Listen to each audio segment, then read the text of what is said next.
पद्म सिंह, जी नहीं, कोई ऐसी बात नहीं है।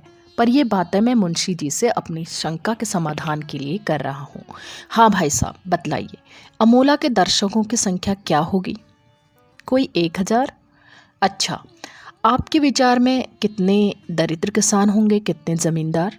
बैजनाथ, ज़्यादा किसान ही होंगे, लेकिन जमींदार भी 200-300 से कम न होंगे। पद्म सिंह, अच्छा, आप यह मानते हैं कि दीन किसान नाच देखकर उतने प्रसन्न न होंगे जितना धोती या कंबल पाकर? बैजनाथ जी सशस्त्र थे, बोले, नहीं, मैं नहीं मानता। अधिकतर ऐसे किसान होते हैं जो दान लेना कभी स्वीकार नहीं करेंगे। वह जलसा देखने आएंगे और जलसा अच्छा न होगा तो निराश होकर लौट जाएंगे। पद्म सिंह चकराए। सुकराती प्रश्नों का जो क्रम उन्होंने मन में बांध रखा था वह बिगड़ गया। समझ गए मुंशी जी सावधान हैं, अब कोई दूसरा दांव निकालना चाहिए। बोले, आप यह मानते हैं कि बाजार में वही वस्तु दिखाई देती है जिसके की ग्राहक होते हैं, और ग्राहकों के न्यूनाधिक होने पर वस्तुओं का न्यूनाधिक होना निर्भर है? बैजनाथ, जी हाँ, इसमें कोई संदेह नहीं। पद्म सिंह, इस विचार से किसी वस्तु के ग्राहक ही मानो उसके बाजार में आने के कारण होते हैं।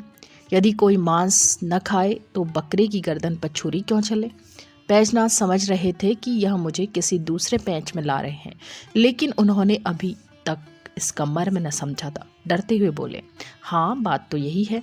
पद्म सिंह, जब आप यह मानते हैं तो आपको यह भी मानना पड़ेगा कि जो लोग वेश्याओं को बुलाते हैं, उन्हें धन देकर उनके लिए सुख विलास की सामग्री जुटाते हैं, उन्हें ठाट बाट से जीवन व्यतीत करने के योग्य बनाते हैं, वे उस कसाई से कम पाप के भागी नहीं हैं जो बकरे की गर्दन पर छुरी चलाता है।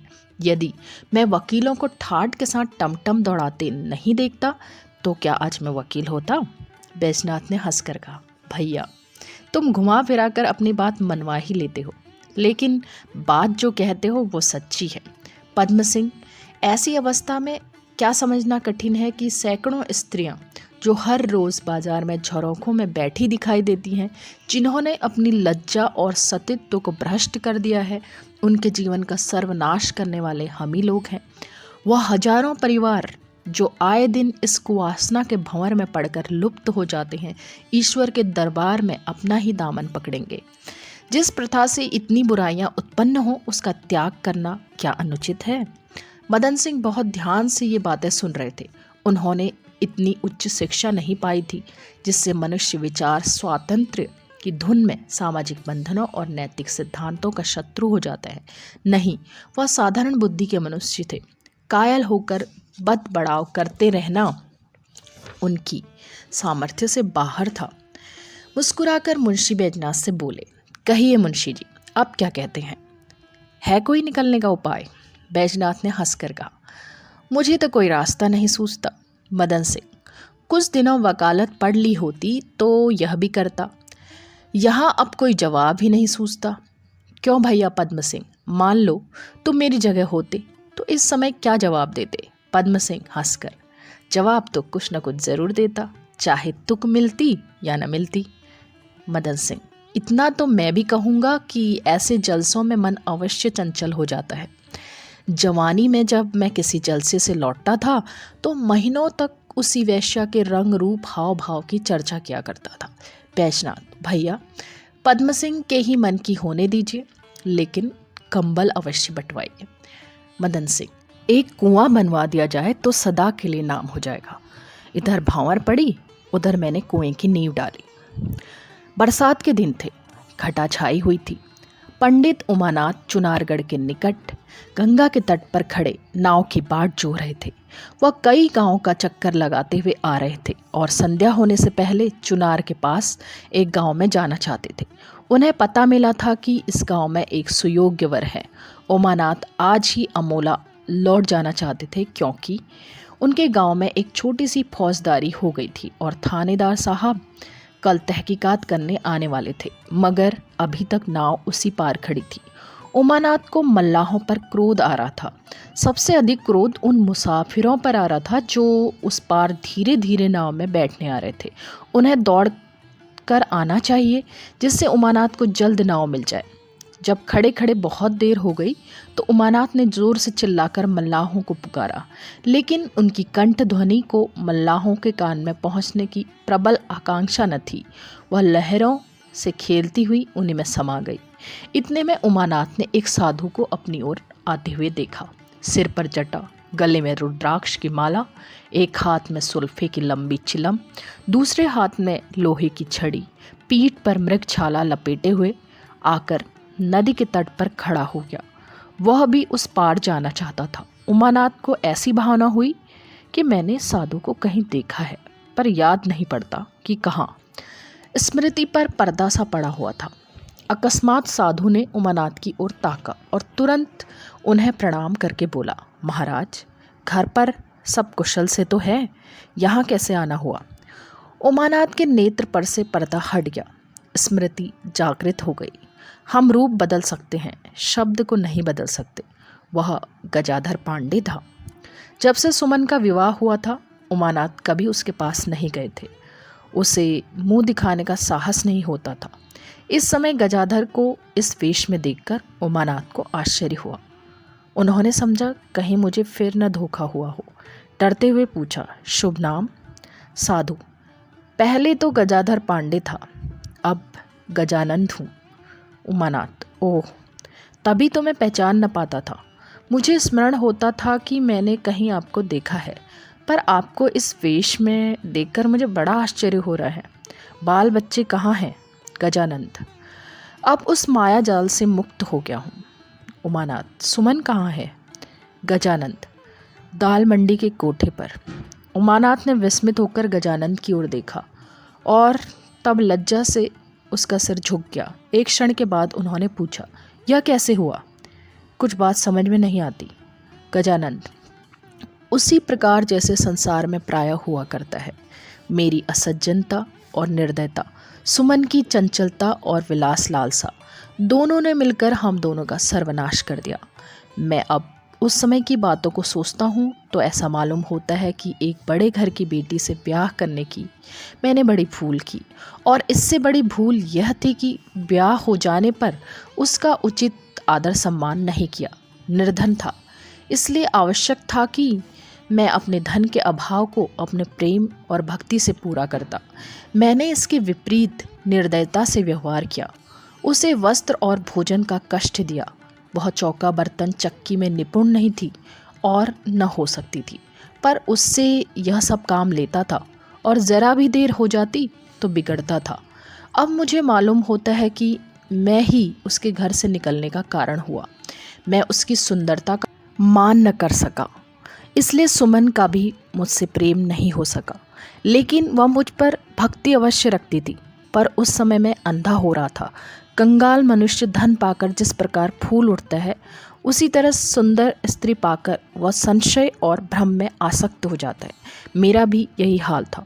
मुझे सुमन पर अविश्वास रहा करता था और प्रत्यक्ष इस बात को न कहकर मैं अपने कठोर व्यवहार से उसके चित्त को दुखी किया करता था। महाशय, मैंने उसके साथ जो जो अत्याचार किए उन्हें स्मरण करके आज मुझे अपनी क्रूरता पर इतना दुख होता है कि जी चाहता है कि विष खा लूं। उसी अत्याचार का अब प्रायश्चित कर रहा हूँ। उसके चले जाने के बाद 2-4 दिन तक तो मुझ पर नशा रहा, पर जब ठंडा हुआ तो वह घर काटने लगा। मैं फिर उस घर में न गया। एक मंदिर में पुजारी बन गया। अपने हाथ से भोजन बनाने के कष्ट से बचा। मंदिर में 2-4 मनुष्य नित्य ही आ जाते। उनके पास सत्संग का सुअवसर मिला। कभी कभी साधु महात्मा भी आ जाते। उनके साथ सत्संग का सुअवसर मिल जाता था।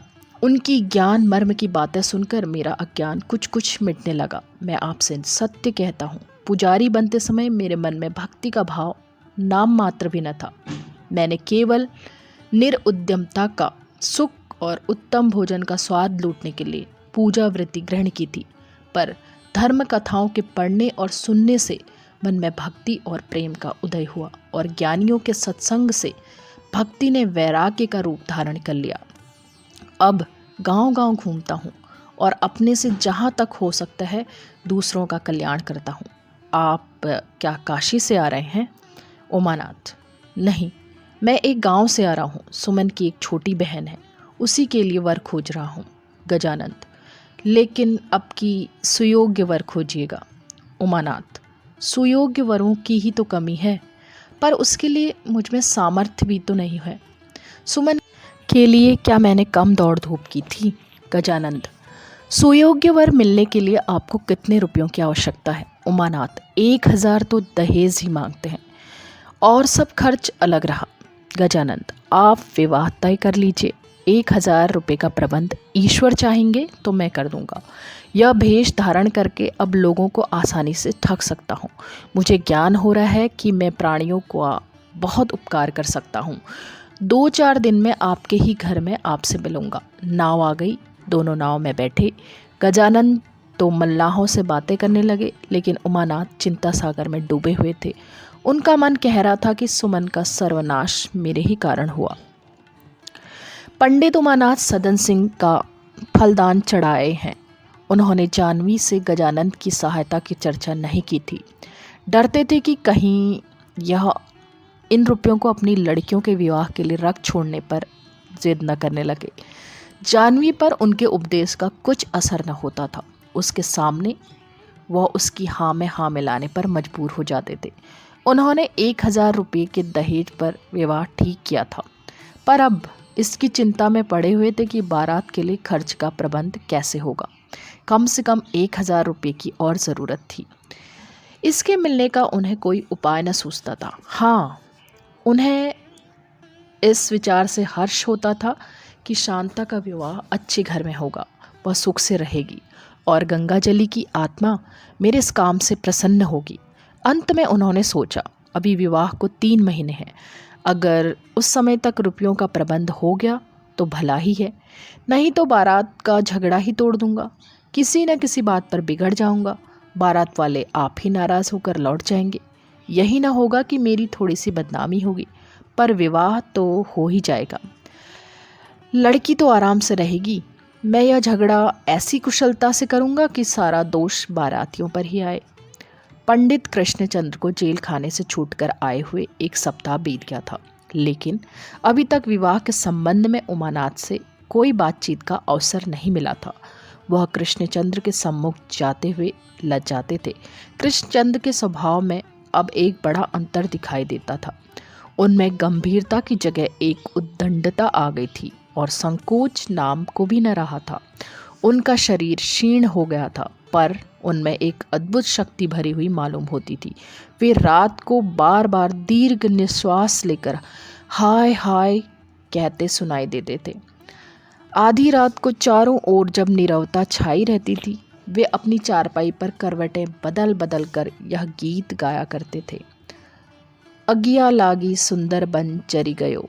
कभी कभी यह गीत गाते, लकड़ी जल कोयला भई और कोयला जल भई राख, मैं पापिन ऐसी जली कि कोयला भई न राख। उनके नेत्रों में एक प्रकार की चंचलता दिख पड़ती थी। जानवी उनके सामने खड़ी न हो सकती थी, उसे उनसे भय लगता था।